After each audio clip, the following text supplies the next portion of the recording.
As far as I'm concerned, ang taong hindi mahilig sa musika ay mga taong masama ugali, masama ang rasa. Paano masabi? Lipat mo ulit. Lipat natin, baka naipit na naman eh. Yan.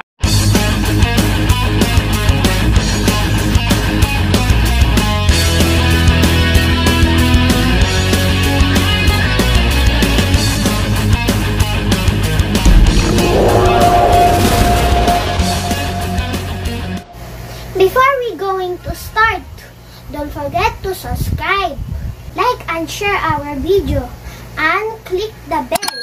Don't forget that. Thank you! Eto na, Kuya Alex! Pasok! Welcome po sa Rap Guitar Channel. Maraming salamat po una sa Diyos at tayo ay nakapag-upload na naman ng bagong video. At para po sa mga bago pa lang po sa aming channel, baka po pwedeng makahingi ako sa inyo ng favor. Baka po pwedeng mag-subscribe po kayo at pakiclick na rin po ang notification bell at paki-like na rin po at paki-share ang aming video po ngayon. At ngayon po ay share ko lang po sa inyo yung gagawin nating review regarding po dito sa Devicer guitar amplifier. Tatry po natin yan ngayon. Yung nakaraang upload ko po ay nag-unbox po tayo yan. Pakitignan nyo lang po, ito po yung sa inyong screen, yung thumbnails. Pakihanap na lang po sa ating playlist. Siyempre hindi po natin gagamitin yung ating NUX MG30. Yung lang pong mismong amplifier ng Devicer yung ating gagamitin. Ayan po, tinanggal ko po yung mga cable nya. Hindi po natin siya gagamitin ngayon. Ito lang mismong guitar amplifier ng Devicer TG30 ang ating mismong gagamitin. Ang gitara po natin gagamitin ay yung ating Korg Classic Rock 300. So marami po kasing klaseng version pong nilabas ito ni Korg. Merong CR100, may 150, may 200, may 250. So marami po. Itong atin po ay 300. So hindi ko lang po alam kung meron na naman siya lang nilabas na bagong version nito. Gagamit po tayo ng Boya lapel mic. Yan, meron po tayong ginawang review nito. Ayan po sa inyo mga screen yung thumbnails. Diyan po, pakiharap na lang po sa ating playlist yung ginawa nating review. So ayan po, at simulan na po natin. So naisaksak ko na po yung ating amplifier. Ito yung volume, as ito po yung volume nya. So inon ko na po yung pinaka drive nya, yung crunch. So kaya po may ilaw na po siya. So yan po yung volume.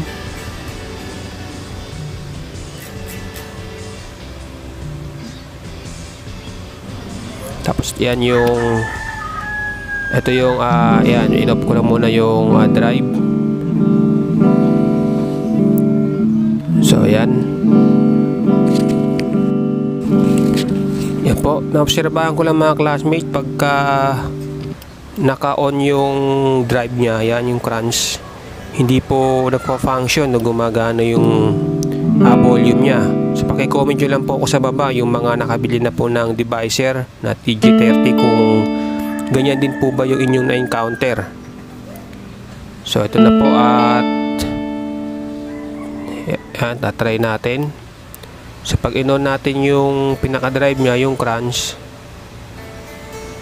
yan, wala po siya. So kailangan mong i-adjust yung pinaka-master volume para tumunog yung master tsaka yung crunch. Kasi pag yung crunch naka-down din, hindi rin siya gumagana. So kailangan yung dalawa parehas mong i-adjust para tumunog siya. Tapos yung volume nya, hindi na po yun magpa-function pagka naka-on po yung drive.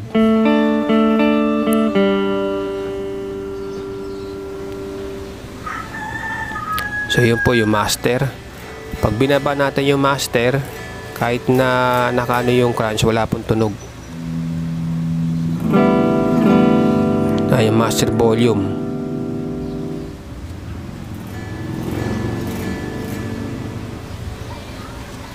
Yan, wala po. So kailangan yung dalawa po talaga ang gagalawin natin. Yan, dalawang yan, yun yung i-adjust. Yung crunch tsaka yung master volume. Yan, paki-comment lang po ako mga classmates sa mga nakabili na kung ganyan din po ba yung inyong na-encounter. I-adjust natin yung crunch sa 2 PM, tapos yung master nasa 9 o'clock, tapos yung crunch natin nasa 2 o'clock. So yan po. Alright, rock and roll to the world.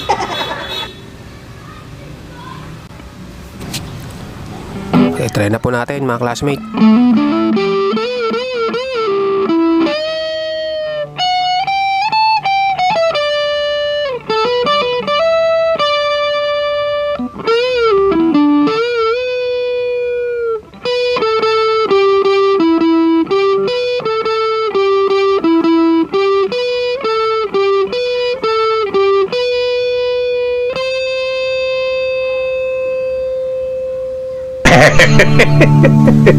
Mas magaling ako dyan!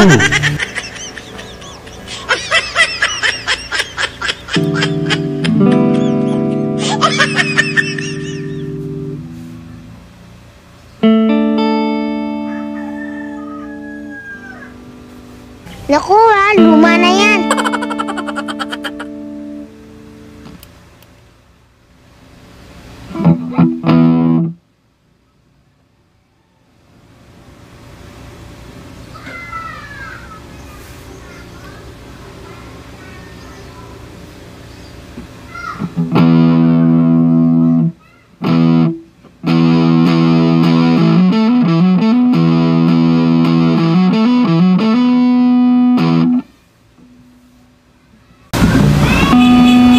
Malalagyan ng backing track na ginagamit yung isang cellphone tsaka itong isang cellphone. Yan, dalawang cellphone yung gamit natin. So hindi tayo makapag-play ng backing track. Let's take it from the key of C. Try natin. Maestro?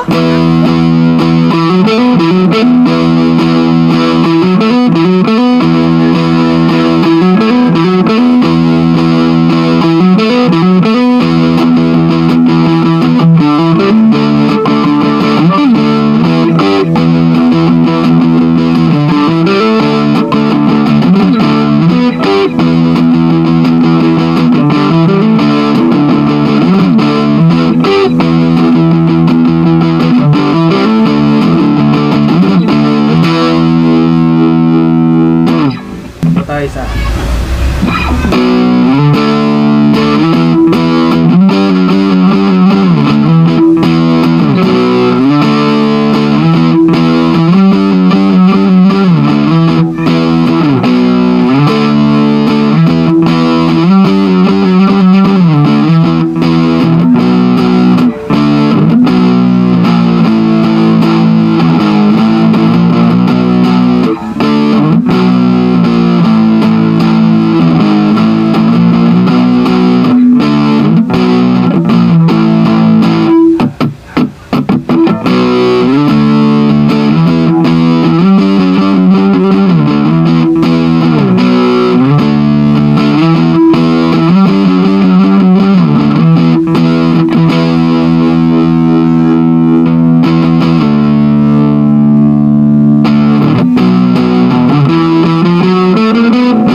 Yun po yung na-crunch tayo. Natin na ibaba.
Galing yan. Mas magaling ako dyan.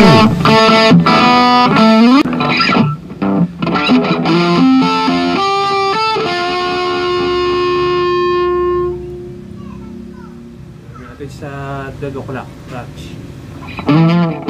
Ano?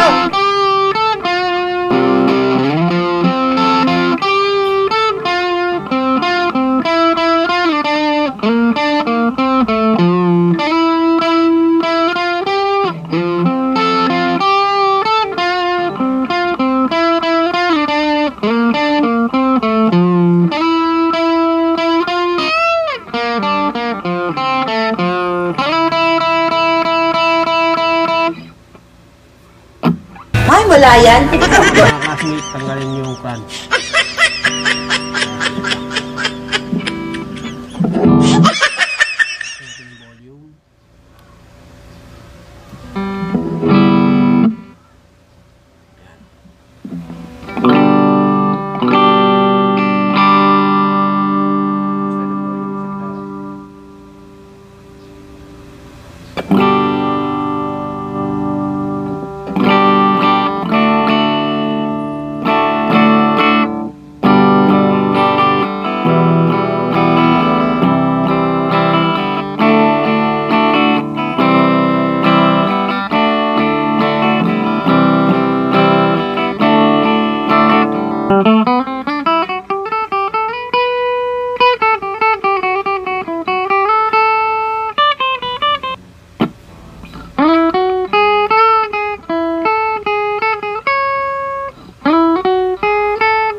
Kailan na dito mga classmate ha.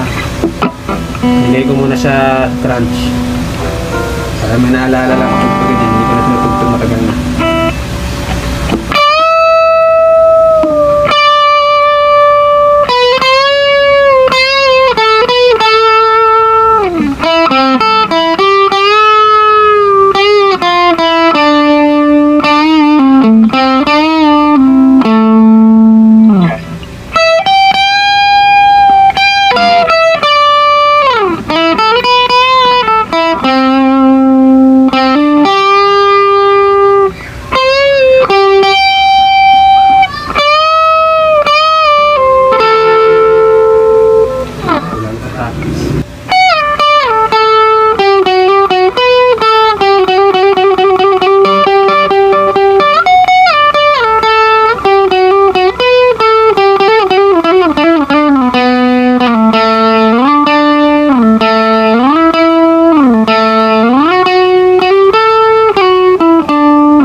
Classmate, balik natin ulit sa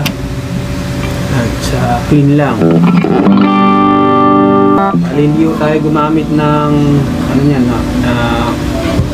NUX. So, tayo ginamitan ng NUX. Yun lang pong mismong amplifier ng device. So hanggang dyan na lamang po mga classmates. Siguro ay narinig naman ninyo. So para sa akin okay naman po siya po practice. Okay sa ating budget. At sa next vlog na lang po siguro yung ating at pag-try sa acoustic naman po natin siya ikatry kasi hindi ko pa po napagawa yung aking acoustic guitar, kaya ito muna po ang aking tinry. So narito na lamang po at maraming salamat po muli. Maraming salamat sa Diyos sa inyong matiyagang panonood. Hindi po sanang kalimutang mag-like, mag-subscribe, paki-share po yung ating vlog. At sana nakit nyo rin ang notification bell para updated po kayo sa mga next upload po natin. Loben po ay test naman natin siya, test natin sa ating acoustic. Talagang di pa ako natin napagawa yung ating acoustic, lang po tayong budget para makapagawa. Yun naman po. Binubola mo lang ako eh. God bless po sa ating lahat.